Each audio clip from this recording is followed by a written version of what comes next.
All right, yeah. Did So, hi, my name is Jeff, and I'm a wood turner. I like long walks in the woods. Pizza is my favorite food. Um, Pick me. Uh, uh, Been a member here for a long time. I am really glad to be back at a physical meeting. I haven't seen most of you since late 2019.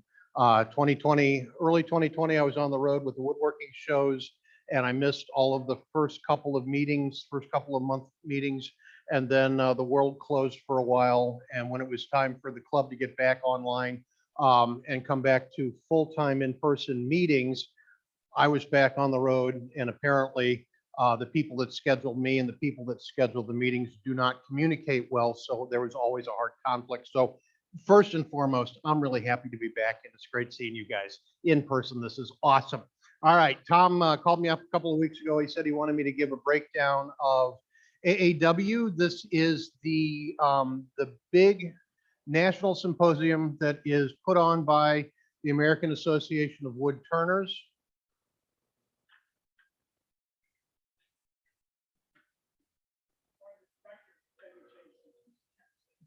All right, that good? Are we good? Anyway, this is the big national symposium put on by the American Association of Woodturners. Traditionally, this is the one wood turning symposium that moves around the country, that every year it's in a different location. And the reason why they do that is because they want to get in contact with as many different regions as possible. AAW is based in Minnesota. So going there every year for the symposium would be really tricky for a lot of the country. And because of that, they try to move around. Now, this year it was in Chattanooga. Next year, traditionally, it would be someplace farther away from where the previous year's location was. But next year, it's actually going to be in Louisville, which is closer than Chattanooga. So if you guys have not made it to an international or to one of the national symposiums, that might be a great opportunity because I believe Louisville is only about 4 hours away. The reason why they're doing that this time is simply because that's where it was supposed to be in 2020. And in order to get out of their contract, they made deals. So we're going back to Louisville since that didn't happen in 2020. From a vendor perspective, because I go there, I go to that one as a vendor. I own the Walnut Log. Go to the walnutlog.com and buy my stuff if you'd like. All members of the St. Louis Woodturners Guild get an automatic lifetime discount. Just give me a call. I did bring some product. I've got some Yorkshire grit and some Hampshire sheen. If you need some resupply, come on up here after the demo and we can cover that. But from a vendor's perspective, attendance in general was down. The vendor floor was not as full as it had been. I think mostly due to supply chain. People want to blame it on fear, but the reality is trying to get product is still challenging. And as a vendor myself, there's a lot, it's very hard to sell from an empty cart. And on a lot of levels, there's just product that has continued to sell over the last 2 years, but there has been no inventory to fill those orders. So it's all running hard from behind, trying to get caught up. And that is the main reason why the majority of the vendors that didn't show. They simply had nothing that they could sell or not enough to make it worth the time and expense to get there. General attendance was down, but this is the first physical large symposium that we've had in a couple of years. There is some people were a little concerned about health reasons and COVID and whatnot. But in general, the attitude was really positive. So there were a lot of really good demonstrations. There were 30 some odd, 40 some odd different demonstrators over the course of the weekend. They extended the time frame a little bit, changed things up. So instead of starting at the crack of dawn Friday morning, we actually started Thursday evening. So the vendor floor was open Thursday evening. And there were some, that's when they had some of their discussion groups. So if you got there a little on the early side, you could get registered, get your stuff, and then immediately Thursday night start doing activities or going to the vendor floor, scoping things out or spend your money, which I was really happy about. Because they did the Thursday night evening, they did not start as early the rest of the weekend, which was nice that we didn't have to get up at sometime the night before in order to be at the trade show or the demonstration at the crack of dawn for the first round. So that was nice. They've listened to comments on that and have adjusted with the feedback. I think overall it was a very successful show. We did very well. Most of the vendors that I talked to did very well. I will have to admit, however, I came home from the symposium and I did have COVID. When I found out, I started talking to people that I knew I had some contact with, and several of the vendors also came down with COVID. None of us had it severely. It was 2 weeks of just blah. At first, I thought it was a man cold, which is worse than COVID in my opinion. Man cold equals you're guaranteed to die. COVID, you might survive. So I guess I was happy that it was only COVID. Still having some residual. My energy level is sucky. I'll have a couple of good days and then I'll end up overdoing it. And so yesterday, I taught a class at Craft Alliance in the morning, and I had an afternoon virtual demo. And I woke up this morning, and it's just like I am so done. So I'm gonna do a good demo. I'm glad there's not a lot of turning, and we're gonna have a great time. But in general, Tom, the event was great. I highly recommend going to symposiums. And yeah, AAW is probably going to be the biggest. It is definitely the most expensive. But like Tom said, there is Turn On Chicago next weekend. SWAT is coming up. And honestly, one, it's in Waco. That's a heck of a drive, dragging a trailer full of product. I don't go down there as a vendor ever. I've gone down as a demonstrator. But most importantly to me, that's the one that if I'm going to go see a symposium as just an attendee, that's the one that I want to go to most of the time, because it's like a big family reunion. Once you get down there and you meet some of the people, it's great. The big one, you see more people from around the globe, I think, but it's different. It's not better, it's not worse, it's different. AAW is great, SWAT is great. They're two different events, but I highly recommend trying to get to some of these if you can justify the time and the expense, because there's always something that you can learn. And the reason why you're sitting here is you're going to try to learn something from me. I hope I have something that you don't already know. But to be able to go to events like this, and maybe you don't spend a ton of time sitting and watching demonstrations, or you don't go for the entire event, you can't see everything. The resources that you come away with, the demonstrations that you do have the time to see, talking to vendors and demonstrators on the trade show floor about products or tools or equipment or something that it's up close, it's in person, and having the ability to talk to people is 100 times better than just sitting and watching a YouTube. So going to a physical event is always good. The AAW show is excellent. SWAT is excellent. I'm kind of disappointed in myself that I'm not going to be there this year, but I'm teaching that week, the whole week before, at the John C. Campbell Folk School. And I got lucky, and I have managed to require an assistant instructor. So a second member from the Woodturners of St. Louis is going to the Folk School in North Carolina in a couple of weeks, and that would be Mr. Steve Reynolds sitting in the back. I think he's playing on his phone or something. Steve, are you napping? Is he asleep? Wake him up. Steve, yoo-hoo. Just raise your hand. This is what I'm going to have to deal with that whole week when we're at the folk school. He's going to be my assistant, which means I'm going to be doing all the work, just like always.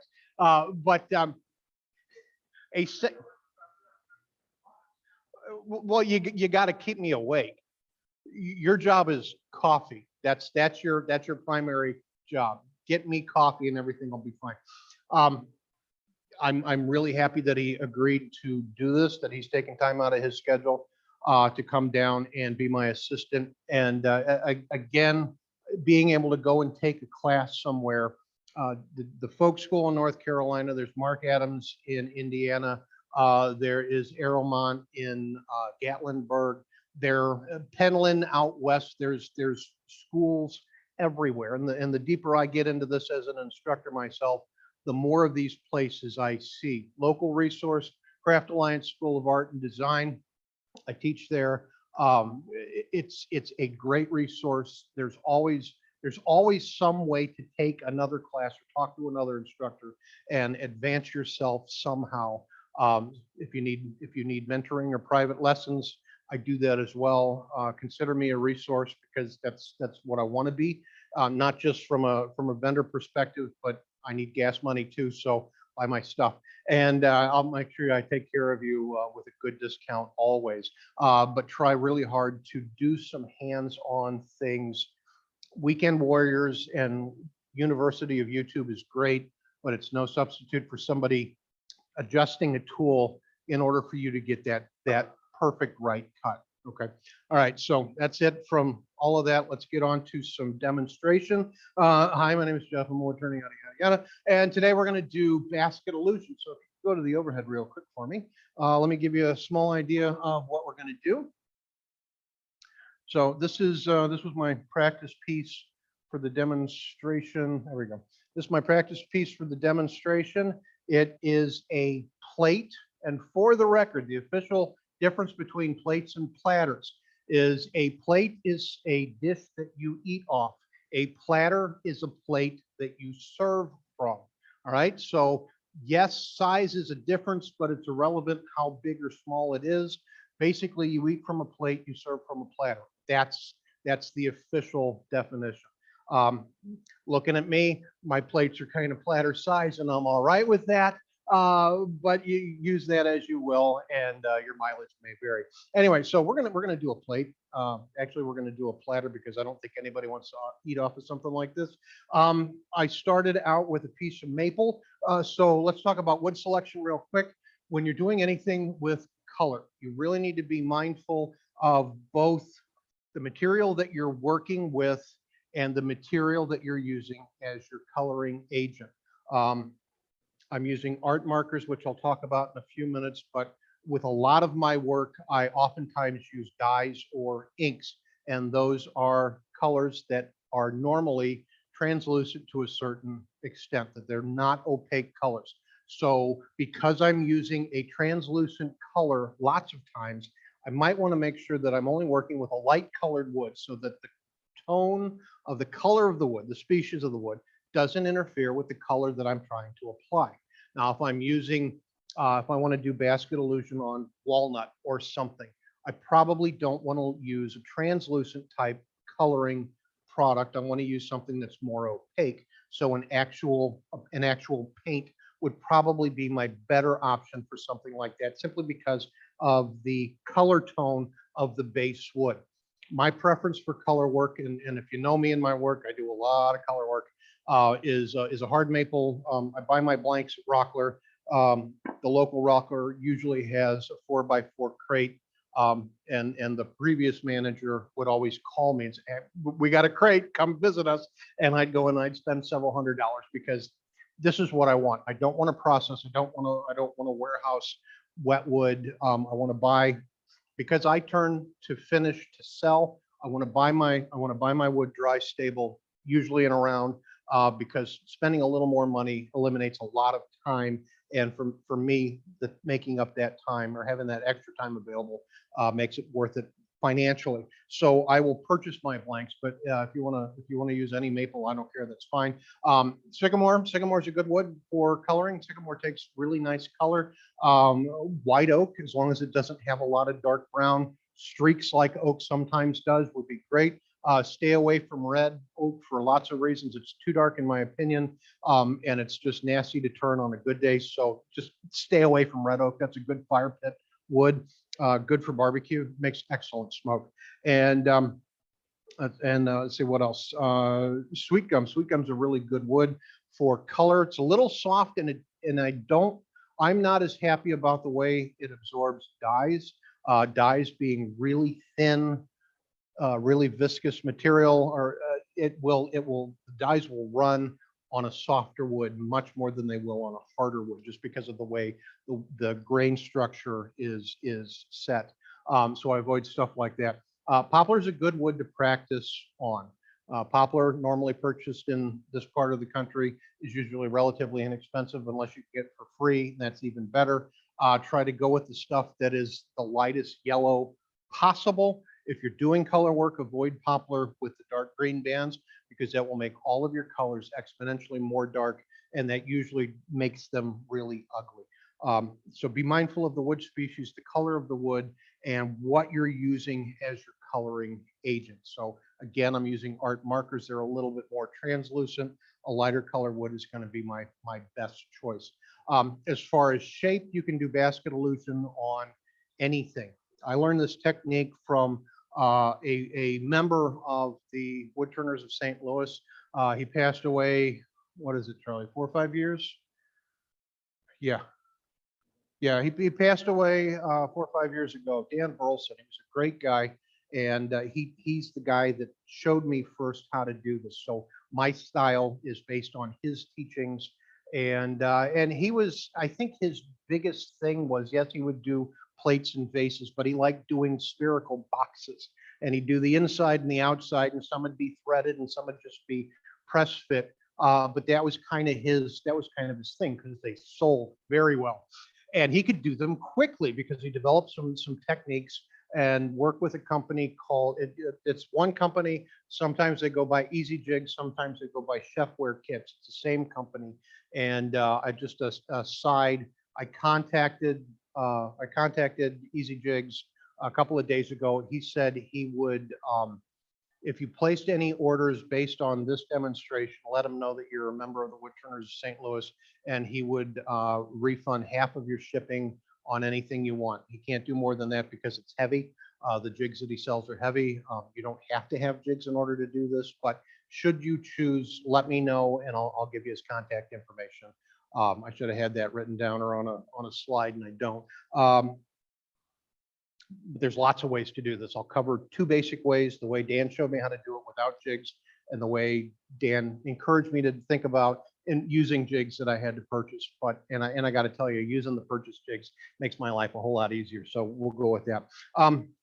You don't have to be an artist. You just have to be able to count. And unfortunately, on this particular piece, I don't know if you follow me on Facebook.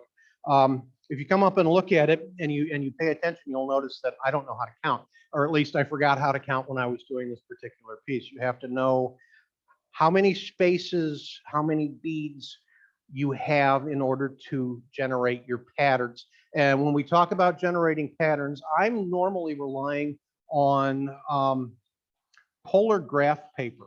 So can you see that? Yeah, that's polar graph paper. There's a website. The website that I use is mathpolate.com. So mathpolate.com. Or you can just do a quick Google for polar graph paper. Polar, P-O-L-A-R, like cold, but round and with a pole. And you can print this yourself, whatever size, whatever amount of radial lines you want. You can print sheets and sheets for free. That's normally what I do. I'm using an indexing plate, and the index number that I like for most of this work is a 90-point index. The problem is my index was 90 points and I thought it was 96. So I was off by 6. Fortunately, it only gave me an error of 2, and I was able to dial things in just fine. But you need to know what index number you're using before you print your graph paper. And the pattern process for this piece, we'll start with this piece, is I start with colored pencil. All right, so this section here is colored pencil. I don't want to use my good markers, which are always going to be more expensive than cheap colored pencils. I don't want to do my good markers to draw out my ideas. I don't want to waste that amount of material. But if I've got just a basic pack of colored pencils, and I think I just got 24 colors, I grab the colors that are close enough in color to match the markers that I intend to use, and I start drawing out ideas. This was an 8 space pattern, and the plan was 12. The plan was 12 repeats. All right, so I just planned it out creating a motif, a simple motif. I'll hold that up a little bit closer. A simple motif here. All right, that's where I started lining it out, and then when I was pretty happy with it, then I did one repeat using the actual markers that I intended to use for that particular demonstration. All right. All I'm doing is I'm looking for my color relationships. I want to make sure that the colors match, work well together, complement each other, that I don't have ugly contrast. I'm good with hard contrast, but I don't want ugly. So I try really hard to draw it out using the markers before I go on to the wood. And then I also take another piece. I've got this piece here is a practice piece. I've been working on this one for years, mostly because every once in a while you need to dial in your jigs. And when I set up my jigs after not doing basket illusion for honestly a couple of years, my setup was a little bit off, and we'll talk about that in a few. So my burn lines to begin with were really bad, but I decided I wanted to go ahead. I'll just practice on this, get back in shape, figure it all out. So by the time I got most of the way around, I had all of my jigs dialed in and I was happy and figured out my mistakes.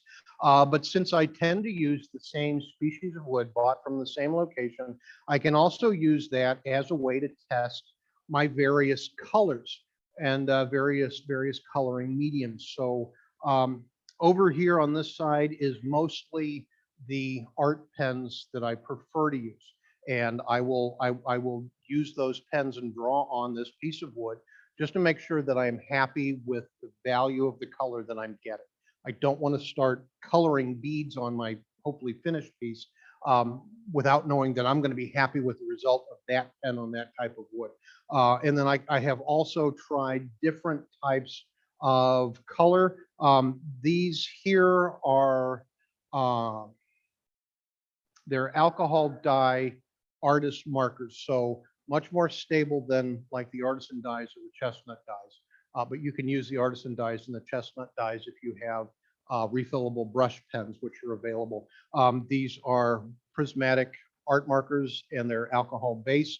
It's going to give me a nice color, absolutely translucent. So it's going to bleed a little bit. It's going to blend into the wood a little bit more than some of the other types of markers, but I still get good color. And maybe that's the color effect that you prefer. I do what I do because that's what I like. All right. But I'm not telling you that what I do is correct. No matter what you do, always do a test. Always make sure that you're happy with the end result before you start potentially ruining something that you have already spent a bunch of time on. Now, the other thing that I want to share is this band of color here, the blues and greens. That is a watercolor marker. Okay, so it's a brush tip watercolor marker. I discovered, yes, I can use watercolor markers on wood, but I'm really not getting good color from them. Exponentially darker than it would be if it was going on some watercolor paper or something else. So I don't think I will ever end up using them for something like this because there's 6 different pens used there and the colors are almost identical. There's a couple are a little more green, a couple are obviously more blue, but there were 6 different shades of color and it's all just kind of darkened up. So that was a hard pass for me moving forward. I will not use those for basket illusion, but there's a lot of things that you can use. And the type of pens that I am currently using are Faber-Castell Pitt pens, P-I-T-T, Pitt pens, or that's my label. There's an actual pack. So Faber-Castell Pitt pens, and this is a artist grade conservation quality, which means it's not going to fade. It's stable once it's dry. We don't have to do a bunch of other treatments, and it's not the pigment. The pigments are all about the same. It's the medium that the pigment is mixed in. That's what makes it stable. So if you're using an alcohol-based dye, like an artisan dye or chestnut dye, spirit stain, something like that, it is just the pigment in alcohol with a touch of shellac. It's a great coloring agent. It works very well on wood, but because it does not have any additional binders, it's not overly stable. It will fade. People have run tests. If you, Joe Fleming, look up Joe Fleming. He has done an enormous amount of tests on the fade resistant qualities of woodworkers dye. And the bottom line is they all fade and they all fade in about the same amount of time. Something like a trans tint, because it's a concentrate, may outlast some of the others, but in the end, they all fade within a couple of years. So just something to keep in mind. Something like an artist grade pen, the binder, the liquid that they mix that pigment in is more stable. It will last. It will stand the test of time. It is more UV stable, and you're not as likely to get any fading simply because of the quality. That said, you're going to pay more for something like this, but if you're doing an art piece that hopefully you're getting a fair amount of money for, you expect that to last for years and years and years, not fade out in the short term. And you can get these in a wide range of colors. I've seen them at Michael's, Hobby Lobby, Art Mart, right? You carry them? Yeah, Art Mart. Yeah, it's like I have a gift card. I need to come buy pens. Yeah, so maybe don't shop anywhere else. Shop at Art Mart because I know a guy. Anyway, to be fair, I've seen them at Michael's. I've seen them at Hobby Lobby. I normally get them at Art Mart or that other place, that other art place. Dick Blick. You get them on Amazon. You get them all over the place. But if you're going to do something like this, really try to use a higher quality coloring agent, because you'll get better results, you'll get better color, and that color will last exponentially longer than some of the other things out there. If you want to practice, I don't care what you use. You can use a paintbrush and some thin alcohol-based dye. Thing you got to remember, the thinner the material, the more likely it is to run and to wick. So it might wick from one bead into another simply because of the properties of the material. Again, that's another reason why I like doing that practice piece. I want to know how these things are going to perform before I put them on something important. All right. Okay, so moving forward, the turning process is no different than anything else. So all I'm going to do, I'm not going to turn a piece simply because doing all of the burning should all be done in one setup. I might walk away and come back, but I'm not going to take the piece off the chuck. I'm not going to take the chuck off the lathe. I'm not going to change anything. And when I set up the indexing jig, you'll understand why. So I will not subject you to 90 beads worth of wood burning, just line after line after line. It's a little boring. I'm doing it using a dance technique, which speeds things up a little bit. There's other ways to do it. If you don't want to stand at the lathe, that's fine. But I'm only going to mount this. I'm going to turn a nice face, make a rim, and then we'll get into lining things out. And if you have any questions, as we go, this is a live demonstration, and ask them in real time. Yes, sir.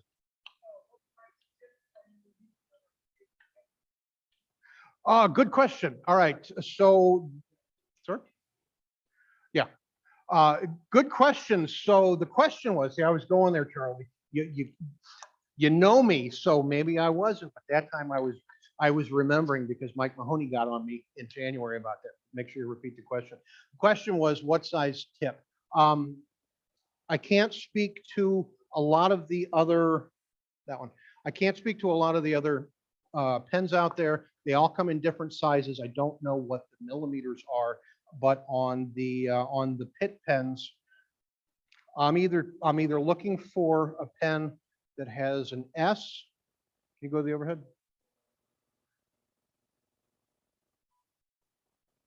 I'm either looking for a pen that has an S or a B. Okay, S is for small, and it's small. All right, so that's a fine or a microfine. If I had cheaters, it might tell me what actually I do have cheaters. Hold on, I have safety cheaters. I did have safety cheaters. Where are my safety cheaters? Did I not bring my safety cheaters? I don't think I brought my safety cheaters. What am I going to do? Oh, there they are. We're saved. All right, so these are magnifying safety glasses, and the small doesn't say. It does not specify the diameter of the tip.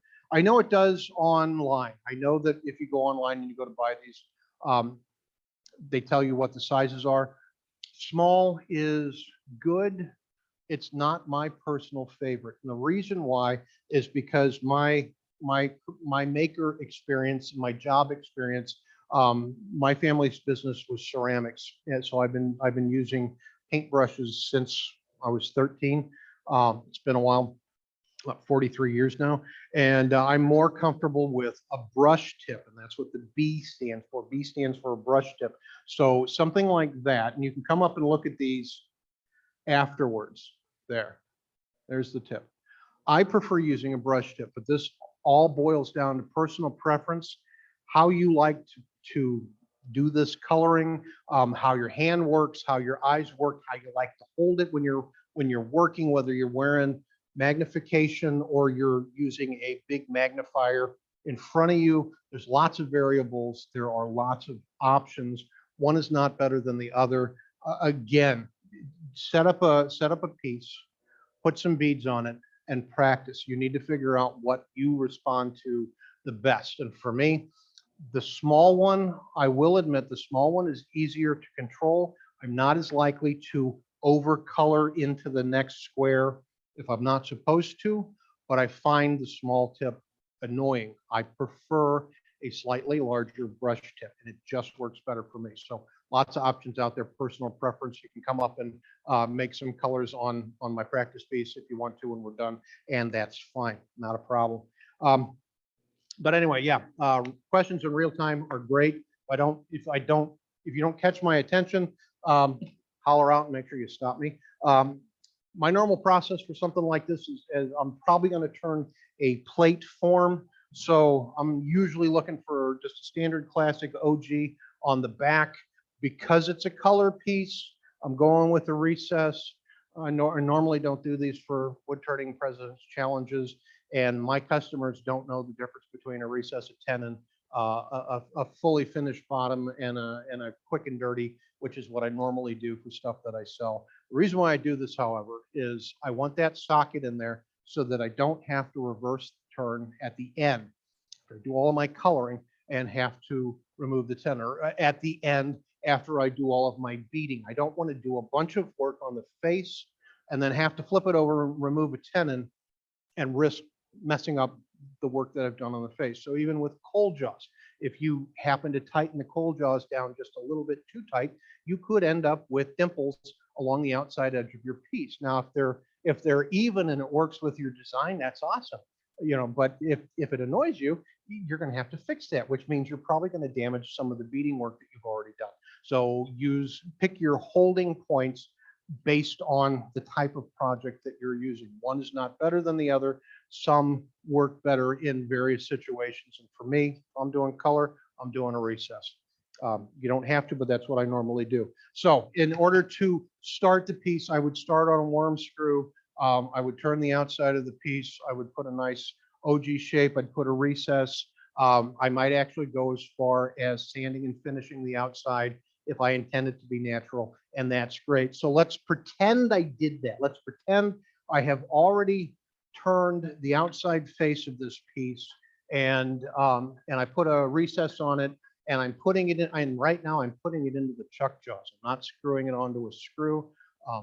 This is not, I'm not using a worm screw. I'm actually putting it into the chuck now because I've already turned the outside, and I'm simply going to turn away that front face, get down to my preferred thickness, which I'm really not going to do, make my rim, mark out where I want the bowl section to be, and go from there.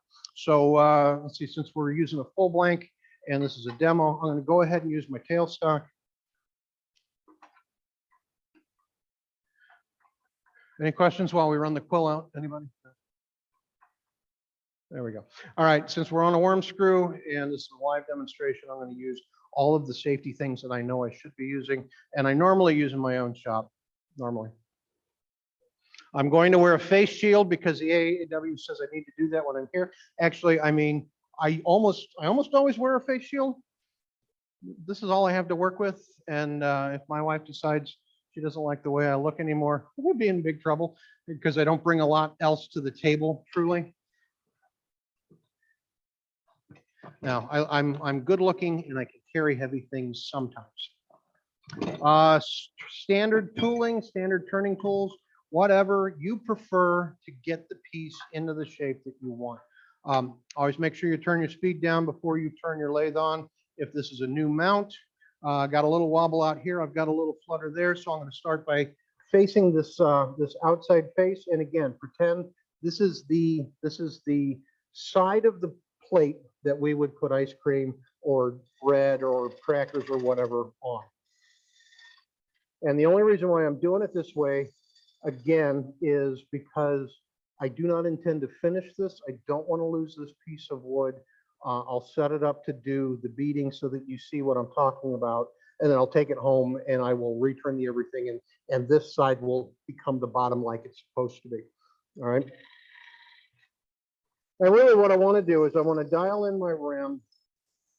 I want to figure out, I've already got a pattern picked for this particular piece, but I need to figure out how thick I want my rim, and that's usually based on how many beads I need for my pattern. All right. So sometimes I make the pattern first. Sometimes I make the piece first. All right. It depends on my mood. Sometimes I just wing it and hope for the best. Sometimes I plan ahead. I don't normally plan ahead, but every once in a while it happens. I'm an artist. I'm not an engineer, so it is what it is. And for the process, you're going to need to figure out what works best for you. So if you want to sit down and draw your pattern first, that's great. So on this particular piece, we're going to go with a pattern that I've already drawn out. I already know that I want 6 beads and I want them to be a specific diameter. I've got a specific tool for that. So I will line out my rim. I will put in my beads, and then I will make the cut for the inside of the bowl or the plate or the whatever. The cut where the stuff goes, the good stuff. All right. I normally try to dial in my shape first. So I'm going to turning tool, get a nice surface. I want to go over this with a negative rake scraper or something similar to make sure that I've got the best surface possible. I'm seeing some torn fibers here. It might simply be the wood. It might be because I'm not paying attention, and it might be because the wood is not happy with what I'm doing and doesn't want to be a basket illusion piece. It shouldn't be a sharpness issue because I sharpened before I packed up my tools. That feels a little bit better. But I do have a negative rake scraper with me that I will use to true that up. 70 degrees on bottom, 30 degrees on top, short side up. And I'm simply using this to refine the surface. I'm not using it to hog out material. Very light pressure. Because it's got a radius edge, I can move backwards and forwards across the surface. If you're a carbide turner, that's fine. That's where you're at. Don't worry about it. You can do this as well. If you're using a carbide tool and you want to get a better finishing cut, all you got to do is roll that carbide tool up on a 45-degree angle. Usually a round carbide is the best option for something like that. So when you're using your round carbide, your handle's parallel to the floor, your cutter's parallel to the floor as well. If you want to use a carbide cutter in a finishing motion, a couple of things you can do. First one, which I try to do if I need a better surface, is I'll roll that tool up on a 45-degree angle. So there I am flat, there I am 45, and I will just use that in a shearing manner. I will only use that tool in a pulling or a pushing, depending on which way that tool is angled, but I could possibly get a really good finish cut from carbide. And sometimes based on how the wood is responding, this might be the best option for a particular set of circumstances.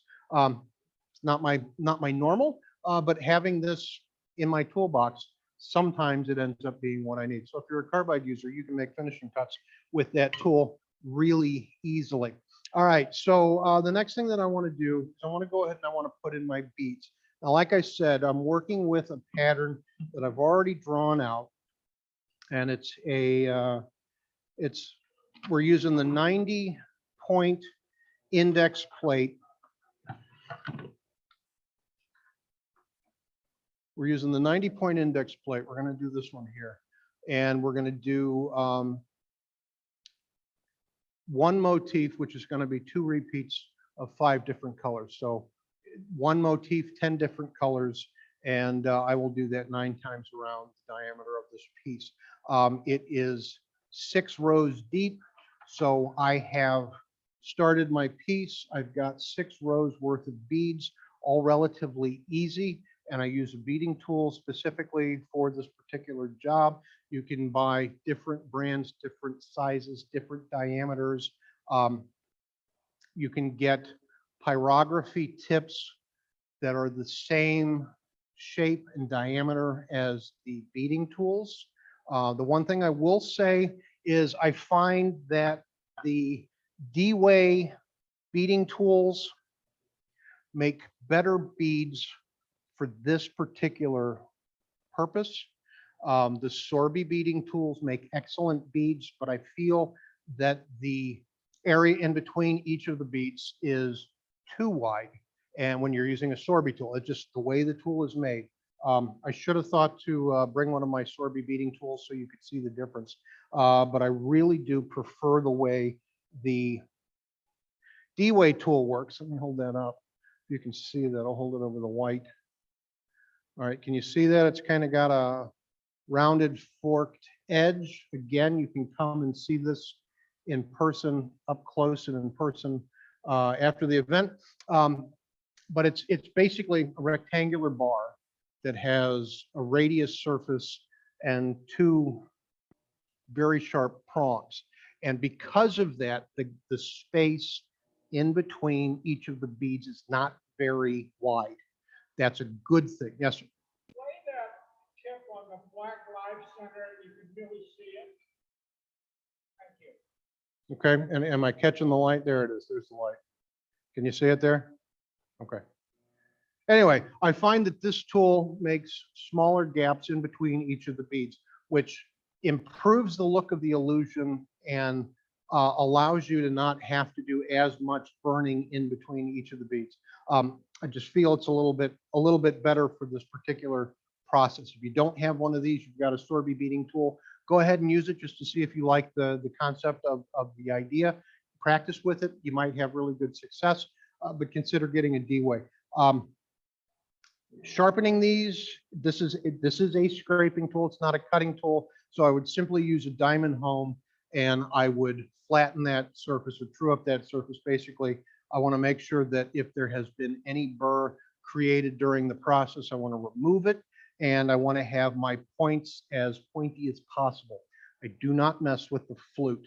It should not be necessary. If you drop it, you might want to buy a new one because I don't know if you can dial these back in. Fortunately, knock on wood, I haven't had to experience that one yet. All right, so since I'm going to some finer detail, I'm going to ditch the helmet. I'm going to put the safety cheaters back on. Of course, I moved them.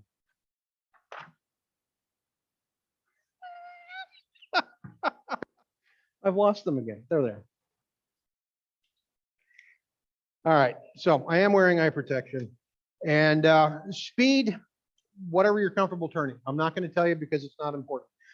I prefer turning at a higher rate of speed because I'm comfortable turning at that higher rate of speed. If you're not there, don't do it.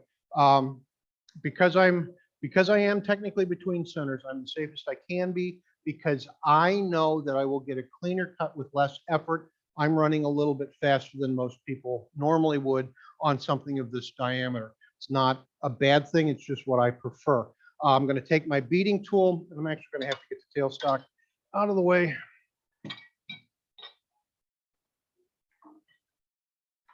Always take the sharp pointy bit out of the tailstock because you will poke your arm with it. I'm going to line this up. I'm starting from the outside. Okay. I like to start from the outside simply to try and make sure that that first and last bead are the exact same diameter as every bead in between the first and last bead. That's why I have not removed any of the material from the center. If I were doing something where I wanted bare wood before the line of beads, I would still start with the bead on the leftmost point of my process because that dictates the positioning of everything, including my stopping point. So leave your center hole. If you're starting from the outside edge, if your beads are going all the way to the outside edge, start your beading process on the outside edge. Good light is important. I have the handle low I'm going to start engaging it. And as I get deeper, I start rocking the tool side to side. I'm getting really nice fine shavings. I sharpened this before I came out. It's cutting very well. First bead is made. It's very clean. Now the next hardest part of the process is dropping the left point of the tool into the little gap that I've made in order to position this for the next one. Again, the tool is perpendicular to the surface. Good lighting is helpful.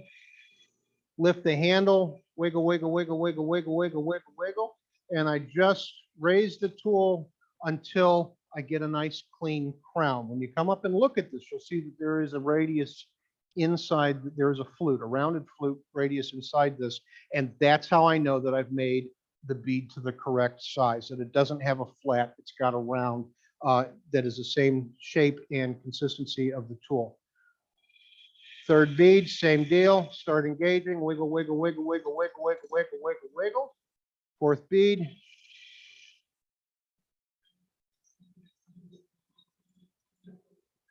Fifth bead.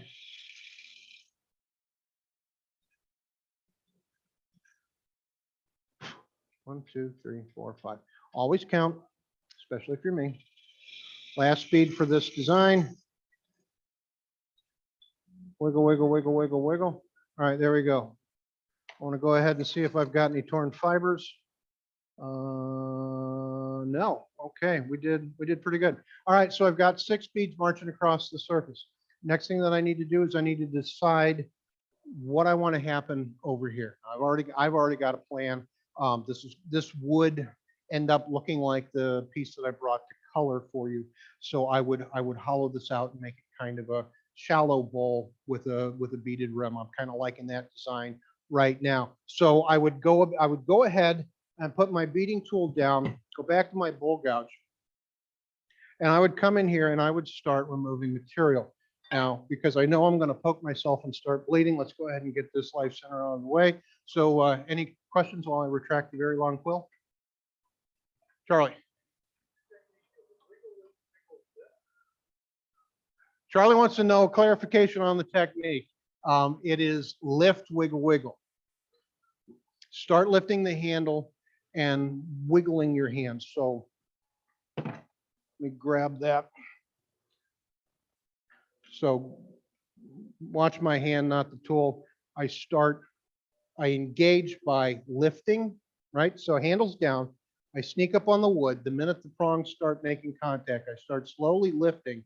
And as the cut advances, that's when I also want to start wiggle, wiggle, wiggle. So I don't want to wiggle first. I want it engaged in the wood and realistically seated like a 30-second or so that when I wiggle, it doesn't wiggle all over the place and I ruin things. Lift the handle, wiggle, wiggle. All right, got it? Flute is down, yes. Yeah, because it's a scraping tool, not a cutting tool. Scraping edge is on top, flute face is down, perpendicular to whatever surface. The cool thing is I can be perpendicular on any shape I can get this tool into, all right? So if I wanted to do a hollow form, a vase, something long and round instead of wide and flat, I absolutely use these tools to put beads on anything. That's what it's for, all right? So very, very versatile tool. You can use it for whatever you need. Now, I'm only going to make a couple of cuts just to get the material out of the way. I've got 6 beads moving across the surface. I'm going right back to my bowl gouge because that's what I prefer. I would start in the middle and work my way back just to get the material out of the way and start making that bowl shape. Now, pro tip, if you have trouble controlling your cut, when you're up close to something like a series of beads or texture or something that you don't want to ruin, all right? We've all done it. You go to make your last cut, you lose control, and it skates backwards across the surface, right? Is there anybody here that has not done that? Yeah, there's somebody in the back's lying. One person is lying. All right, that's fair. All right, if you haven't done anything like this, then maybe not. Easiest way to control a bowl gouge, especially on an unsupported cut, especially if it's right up against something that's kind of important. Have your flute facing 3 o'clock, right? So if I take a Sharpie and I draw a line down the center of the flute That's facing dead on 3 o'clock. The handle is relatively parallel to the floor, and the tip of the tool is pointing straight in. The bevel at the tip is pointing straight into the wood. I can advance up to the wood. I have the most control over this tool in this orientation. It is the least aggressive. It is the least likely to catch.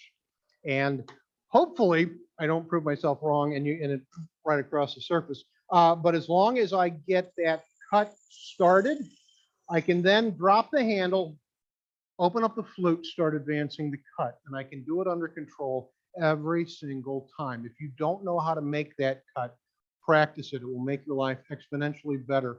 You will stop ruining your rim surfaces on your plates, your bowls, your platters, whatever, simply because you'll be able to make that entry cut with support without losing control. Now, all I'm doing is getting rid of a little bit more of this material because it's going to annoy me if I don't. Oops, there's a catch. All right, see, that's what happens when you try to make an unsupported cut. I went in unsupported. I was talking to you, not paying attention. I got a cut and I boogered up my last bead. Good thing this is all going to get turned away. All right, so assuming I'm happy with this, I will have turned out the inside of the vessel. It'll look a little something more like this, beads hollowed out, really happy.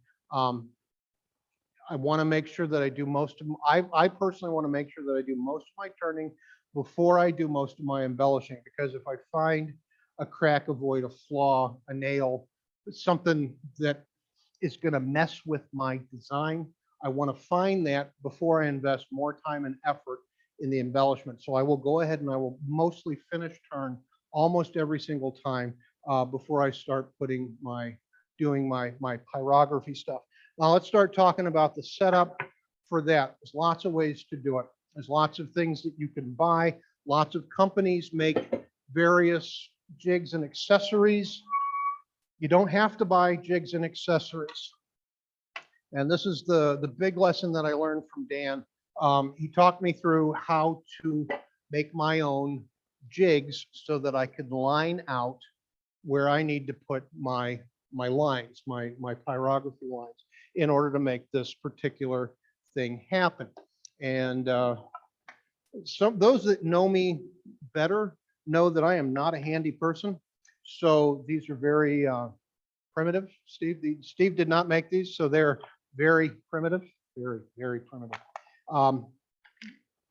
2x4s were used. I don't think anybody got hurt this time. They might have, but I don't think so. 2x4s and a clamp.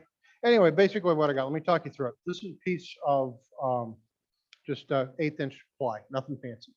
I took and printed one of those polar graphs that I was talking to you about, and I lined it out to have the line, enough radial lines, that's these lines here, to establish whatever pattern I was planning on doing with this particular device, all right? I didn't have to buy an indexing plate. I made one. And I can reuse this over and over and over again simply by printing more sheets of paper and taping those sheets of paper to this 8" or so piece of ply. It's got a hole drilled through the center that will fit my Powermatic spindle. Lucky for me, the club also has a Powermatic spindle, so that works out just fine. Then I would take my chuck and I would put my chuck back on. That will lock the indexing plate into position. And then I will take my bracer. Somebody grab that for me. Is there anybody bendy? Sorry, my knee is a mess. Thank you. I'll take my, yeah, you guys aren't any better than I am. I have a piece of acrylic screwed onto a piece of wood, and I am clamping that to the bed of the lathe. And all this does is the top edge of my upright is at spindle center. So for this machine, this jig was made for my Powermatic, so it fits this Powermatic perfectly. I know that the top edge of this surface is spindle center. That is about as precise as I can get. And I can use one of these highly precise clamping devices, clothespin, and I can pick a starting point and I can clamp my index plate in place. So obviously if I put too much pressure on it, it will spin. I think what I normally did was use like a big bulldog clip, a big binder clip for a little bit more pressure. And then I have this high precision device, which is a chunk of 2x4, a 1x1/2, and a pencil, a couple of slotted screws. I didn't even use modern Phillips screws. I used old slotted screws. But I have this device also set up. It's normally sitting on a piece of 1/4-inch ply or a piece of 1/4-inch acrylic. That's my normal work surface. So it's going to be a little low for this process because it's a 1/4-inch short, because I normally have that acrylic on here. But this will allow me to simply draw a line. And again, I need that acrylic in order to draw a line. There's my radial. All right. So I just marked out where I need to sit down and do pyrography. I don't have to have a fancy indexing system. And then to move to the next point, I simply advance my paper wheel, lock in my clothespin, and I make another pencil mark. I know exactly where I need to make my next line, all right? And so on and so on and so on. So you don't have to start out by buying a bunch of stuff. Well, he who dies with the most cool tools wins, right? And I would just march around the surface. I would mark out whatever I need to mark out based on my planned pattern. And this tells me what I need to do with my wood burning stuff, all right? We'll get to that in a few minutes because I skipped a step. But this is a really good way, and you can take this back to your club because it was given to me, the method was given to me by Dan Burleson. And you can get into this with almost no money. Okay, you have to have a wood burner, and it helps to have some better tips, but you can get into this with very little setup investment. I'm not a jig guy. Steve knows, because one of the jigs that I am using, Steve made. He doesn't know it yet, but he's going to recognize it when I bring it up here. Is what it is. If you need jigs made, I'm not the guy to talk to, but I know the guy to talk to. So I'm going to take this off because we didn't burn the grooves, and we probably want to do that before we start burning the radius. So we're simply going right back on. And there are a number of ways to burn grooves on a flat surface. So I need to burn these grooves. You can't get in there with a wire burner like this. All right, there's my wire burner. If I was doing grooves on the outside surface, I could make a groove and I could use my wire burner to burn the dark lines around that outside surface. I can't use that in here. It doesn't work. A couple of different ways to do it. Somebody mentioned making burned lines with a piece of Formica. You can go to the hardware store and get Formica samples that are about the right size. I find that they tend to be a little bit thicker, but you can do it. Sometimes hotel key cards, all right? If you travel, you may have a whole basket full of hotel key cards. It is plastic, so the smell's a little more acrid than using other things, but that can allow you to burn the dark lines in between grooves. You can use heavy sandpaper, not heavy grit sandpaper, heavy backing sandpaper, a high grit cloth back sandpaper.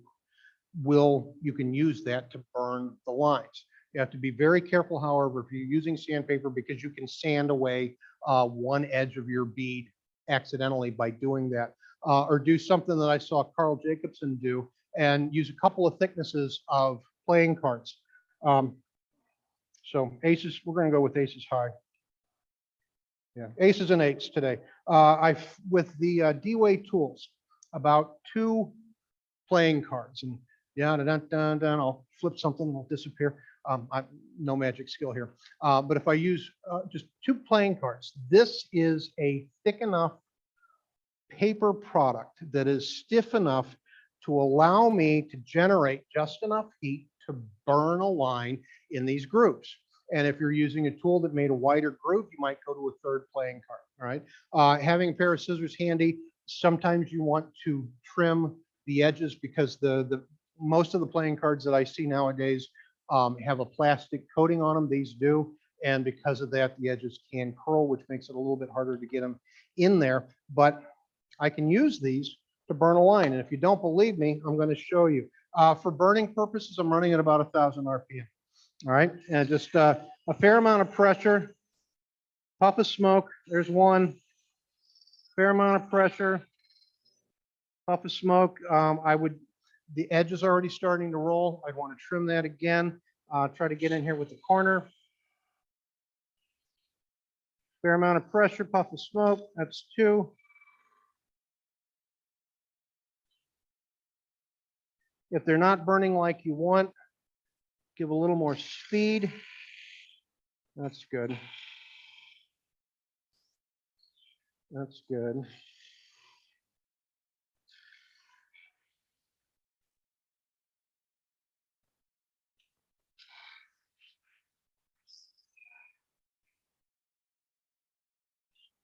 The more surface area you apply, the faster you'll get the color. But again, having a pair of scissors so that you can dial in that melted edge really does make things a little bit easier, a little bit faster. All right. All right. So 2 playing cards, and I've got the lines burned in all of my grooves. All right. That's what's left. I've got melted edges. I'll leave these up here. You can come up and look at them. Aces and eights. I think it works with all of the cards just fine. But that's how complicated this is. It doesn't have to be a complicated process. It's a cool effect, but you don't need a bunch of expensive stuff. If you're working inside in an enclosed area, consider ventilation or lung protection. When I'm in my own shop, I don't normally worry about extraction, but if I'm doing anything inside, I have a fume extractor. This is good for wood smoke, soldering smoke, any low-level, non-super toxic. It's not going to protect you from anything that's really aggressive, but smoke and soldering smoke. This is going to extract and blow the fumes away. Normally, it would be here, which means you would not be able to see what I'm doing. I could put it on this side, but that's really awkward because I'm not a small human. Yes, sir. Say again. Good for CA glue. I do not know. I do not know if this is good for CA glue. I've never tried it. I don't do a lot with CA, and when I do, I use a higher quality so it doesn't fume as much. But I don't know. I don't know if it's chemical. I don't know how chemical rated it really is. But you can buy different shapes, sizes, mounting abilities, and whatnot. And protect yourself. We're dealing with smoke. If you like it, that's fine. If you're worried about it, wear a fume rated cartridge mask. If you get the 3M brand, the pink cartridges are rated for fumes. A regular dust mask is not good enough. It will not protect you from the fumes. Now, to do the things that I do, I prefer to use a purchased system. And this came from Easy Jigs or Chefware kits or whatever you want to call it. And it's simply a large indexing plate. All right. And I have, since I screwed up and miscounted, I've gone in and I've made notes of some of the counts of some of the index lines that I use, just so that I don't remember. Just Sharpie on the metal is fine. The black dots I have marked out, that is my 90 count index. Okay, and a lot of modern machines have indexing systems. The Powermatic has a really complicated, I think you can get up to 48 points, but you have to really do a bunch of weird things. I don't understand it. Most standard lathes only have a 24-point indexing system normally, and that's unless you're doing something really small or you want really wide beads, that's really not going to be good enough for most basket illusion type things. So an indexing system, whether it's a plate or the wheel, it's going to be a better option. Now, I could use the clothespin and the little line. I don't have to have the other piece of hardware. If you've got an indexing plate, you can do this. Just make yourself a jig so that you can meter things out and hold it long enough to either draw a line or burn a line. I'm using the accessory that came with the system. This will clamp onto the bed. It's got a spring-loaded pin. And for me, especially if I'm doing 90 points, I want to have the ability to lock this in place and really not have to think about it throughout the process. I'm lazy. Anybody that knows me want to comment, Steve? I'm waiting. I'm giving you the setup, man. I'm lazy. I want to do things that make my life as easy as possible, as much as possible. And using a jigging system like this is the best way for me to get excellent results with minimal extra effort. All right. And the hardest part of using this thing is getting it lined up the first time. Because if you get it lined up right, I'm missing something. If you get it lined up right the first time, it is really easy to use.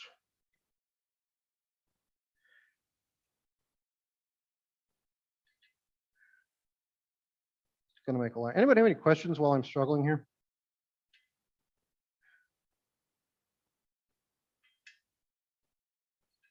All right, that's close enough. That's good enough. All right, so I've got my indexing plate set. I have a mark on here where I prefer to start.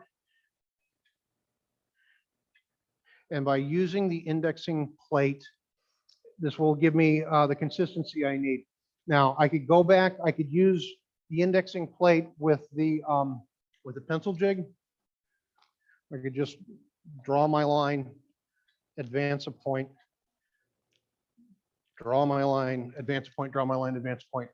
Adding something like this speeds up the process. And there's a lot of time involved in just drawing and burning lines, but you don't have to have the additional stuff. The next step up from here would be getting yourself a platform. And if you don't know how to make one, Steve Reynolds, do you do this for sale now? Anyway, he takes pity on me a lot, poor guy, and has provided me with stuff that I need in order to do a lot of the stuff that I do. This is simply a piece of MDF on with a mounting plate and a 1-inch tool post and a locking collar. Fortunately, again, it is dialed into a Powermatic 3520B, so I don't have to change anything of the setup. The height is based on the wood burning tool that I'm going to use. How are we doing on time, by the way? I can do it. All right, yeah. All right, so the height of the platform is set by the wood burning tool that I'm using. We'll talk about that before I turn it on. This is a standard Burnmaster handpiece. It happens to be one of the fatter ones, and if you look at it in profile, it's also kind of a rounded triangular shape. I believe Dan encouraged the company to make this design and provide it to Easy Jigs because this is what he preferred to do, because the handpiece is thicker, it doesn't get as hot, and this thing is running at a relatively high temperature for extended periods of time in order to burn line after line after line after line. The bigger the pieces, the more lines, the more you're gonna have to burn, yada, yada, yada. So from a heat reduction standpoint, it's a superior burning pen to something like a classic burning pen. Where's my classic burning pen?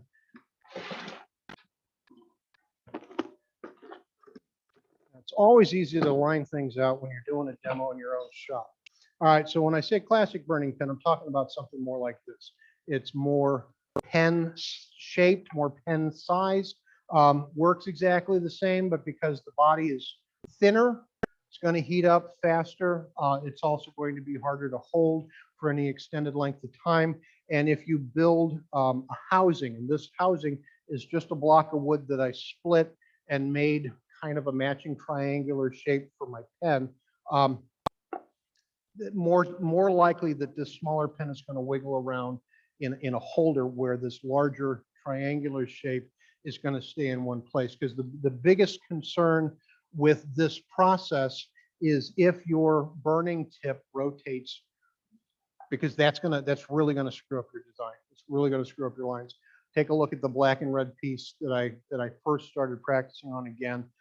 the first several lines that I burnt were dialing in the tool. I was not planning on that piece ever being a finished piece. It was dialing in the tool. And you can see that I didn't have things lined out, that my lines were crooked. Very obvious. So you got to keep that in mind.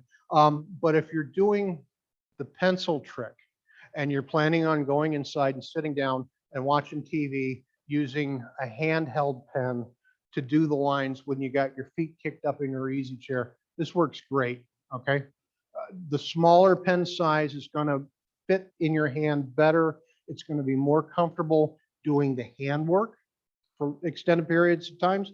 The thicker handpiece is going to be more heat resistant or heat insulating and work better in a structure like this, because instead of going inside and trying to burn all of them one by one, I'm going to just use this little platform, and I'm going to very quickly and consistently march across my beads, make a series of lines, advance the index plate, do it again, advance the index plate, do it again. Do that 90 times with this, or do it 90 times in your chair with your feet up.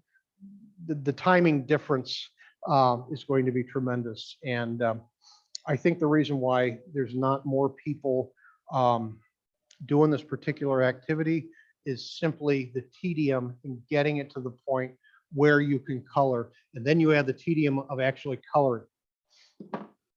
All right, so when I'm working here, I always want to wear magnification. Again, my eyes are crap. I'm using one of the, I've got myself one of the relatively new razor tip SL3 devices. This particular unit can run 3 different brushes, not at the same time, but I could have 3 different tips available. This was really developed for pyrography artists, because whatever new technology they're using, it heats up faster. And the cool thing as a wood burner is it holds its temperature longer.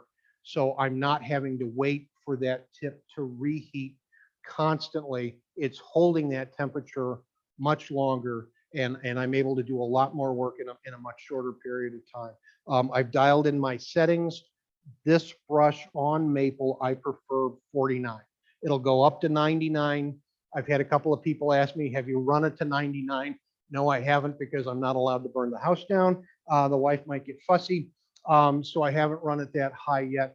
You can use most of the burners out there. That said, I've got a relatively decent Coalwood that does a good job. It's not as good as this. It's not as expensive as this either. It does a good job.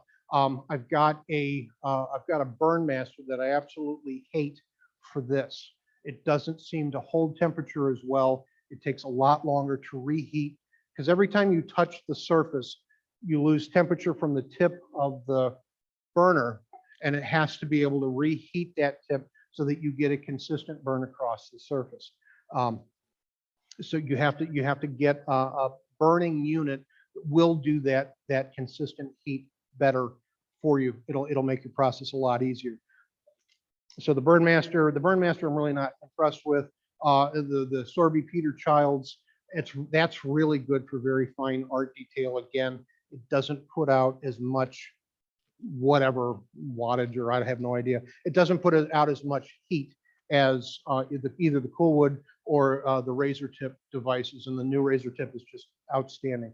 Okay, so let's burn a couple of rolls, and then we'll talk about coloring, then we can all get out of here. All right, still on the overhead, yeah. So normally what I do, and this is what Dan taught me, simply to speed up the process, I do as much here as I can before I go someplace else. So instead of drawing lines and then going back and hand burning things, I just have this dialed in so the tip is at the center of my workpiece, and I can just use this tip to very quickly wiggle, touch and wiggle. So Charlie, there's no lift, it's a touch and wiggle. All right. And just like that, can you go to the side shot? Do a side shot real quick. Just right there, if you can see it. Right. So I just burned a series of lines super fast. I'm going to advance 1 point on my index wheel, wiggle, wiggle, 3, 4, 5, 6, second row. Lock in place, wiggle, wiggle, wiggle, wiggle, wiggle, wiggle. Third row, okay? It's not difficult. Yes, sir. One thing on a flat surface, when you have a hole, I mean, just put that here, you get a little inside the hole. Do that. Okay, so the question was, if I was doing something with an inside concave surface, like the inside of a bowl, how would I access that? One thing that I can do is I can turn my platform, angle my platform in like I would angle my tool rest. I can make a custom platform that has a radius that will allow me access to that concave surface. Remember, you're always still working with beads. The shape of the bead is going to be exactly the same on a flat surface as it is marching down the inside of a curved surface. The bead remains the same. The shape of the vessel is changing. So the relationship between the burner and the bead also stays the same because the bead doesn't change. Does that make sense? Yeah. So all you have to worry about, or all you have to consider, is can you manipulate your platform to provide enough support to do the wiggle wiggle with this thing? Or is that a surface that you need to take in to your easy chair, put your feet up, and use a comparable tip on a hand burning device? Okay, so if you can't make it work, there's always another way to do it. For the most part, Dan used the platform technique simply because he was a production turner and he needed to get this one done so that he could do the next one. And he had to keep things moving. Okay, so that's what he would do. He had a couple of different platforms and he'd be able to get in there. And if there were things, he'd do the pencil trick, mark out where he needed to sit down and hand burn. But the shape of the bead is exactly the same no matter how it's applied to the surface. Okay, all right, Bill.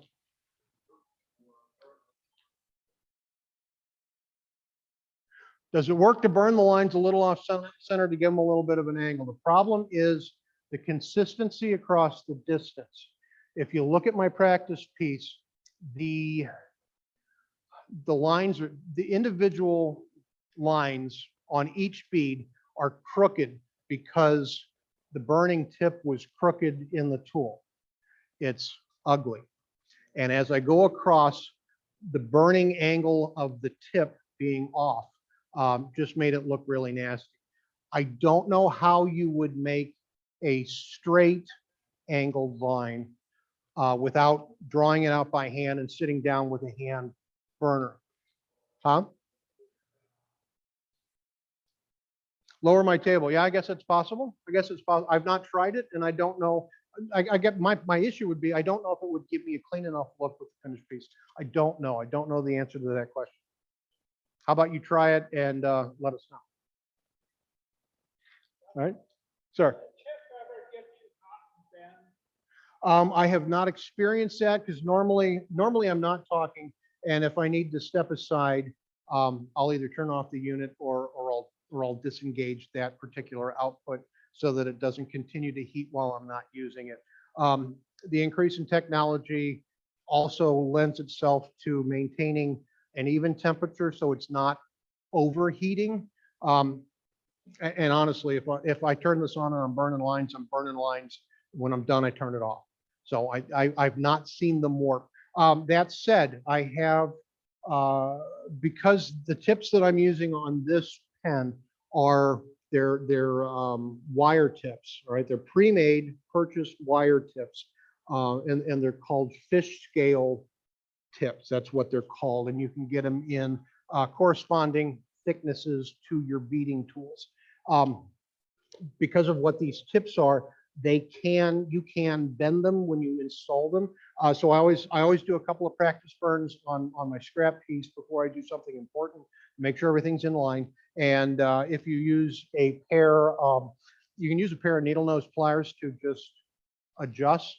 I would recommend something more like jeweler's needle nose pliers that don't have ridges on them. They're smooth.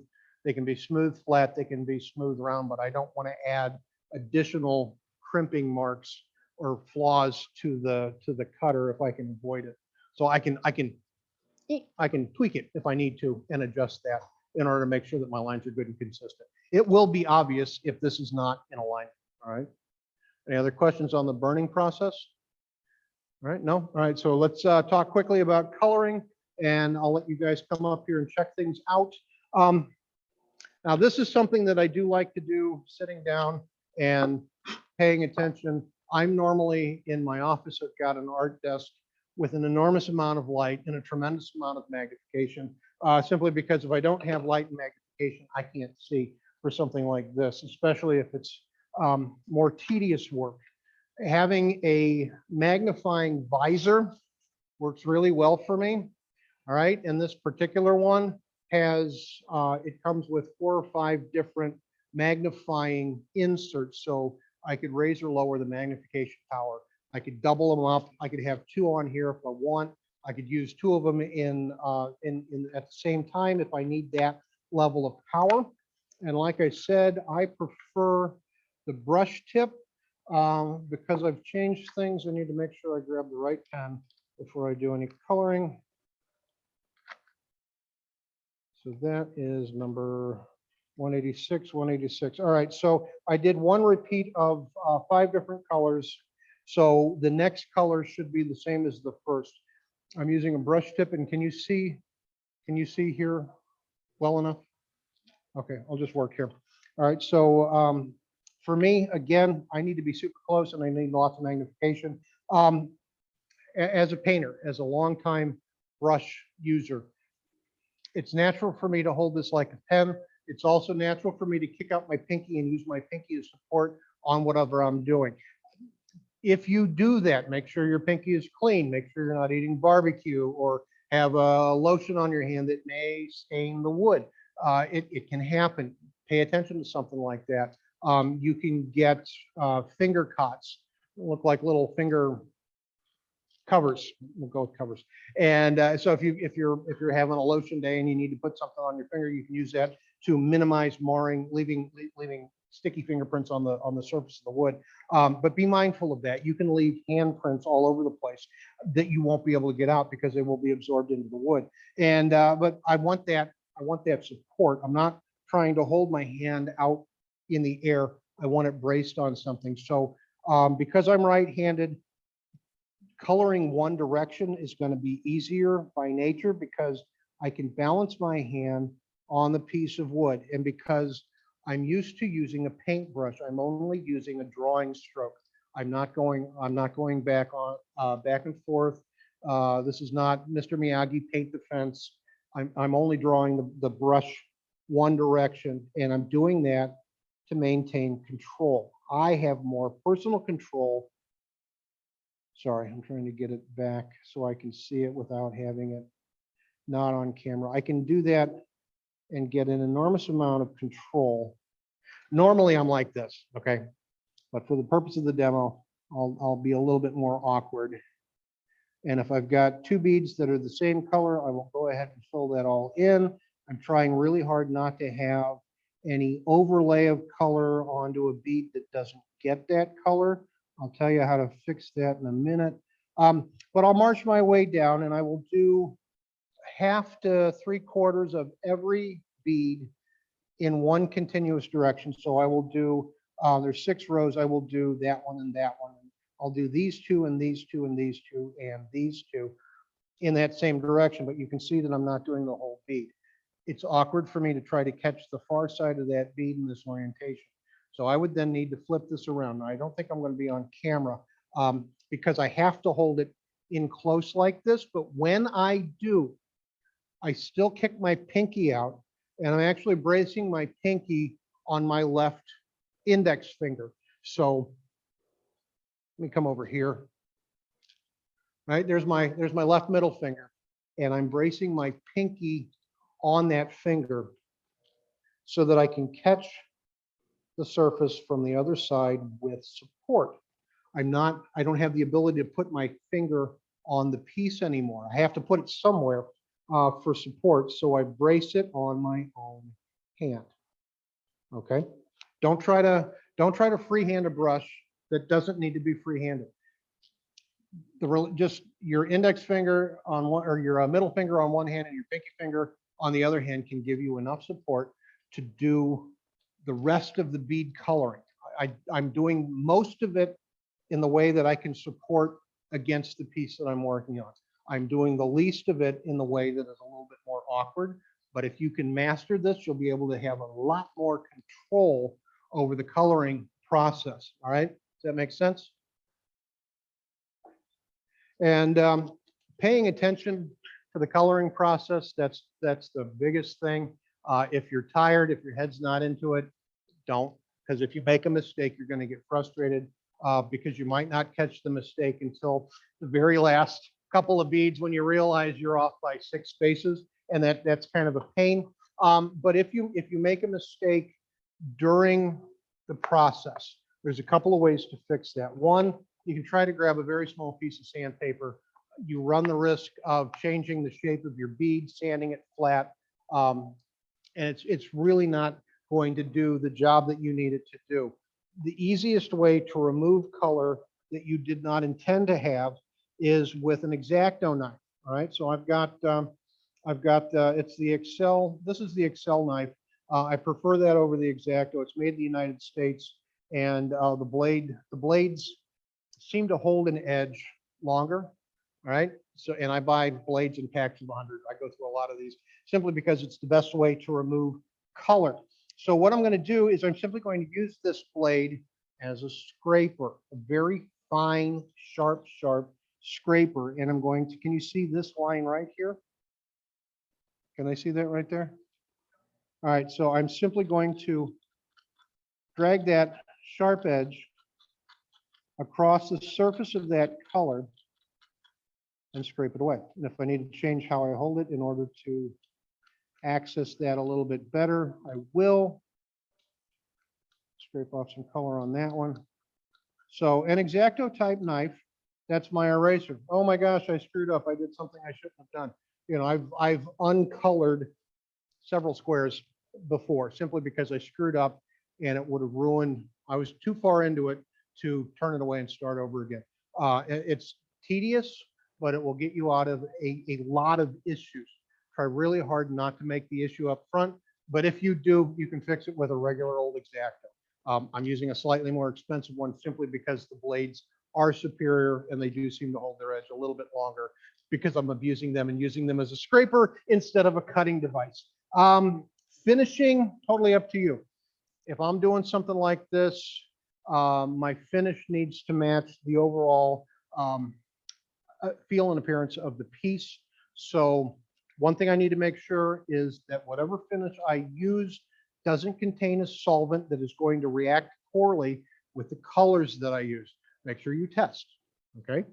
Don't have your first one, you're all done and you're happy, and you apply a finish and everything runs because there's a solvent in there that reacts with your color, all right? Make sure you test, always test. Normally I'll use a spray lacquer. I'm just a spray lacquer kind of guy, it's what I prefer. Your finishing process may vary. That's what I like. Anyway, any final questions? People are looking at me. Any final questions on this process? No? All right. Tom Zeller, turn it back over to you. Thanks for having me.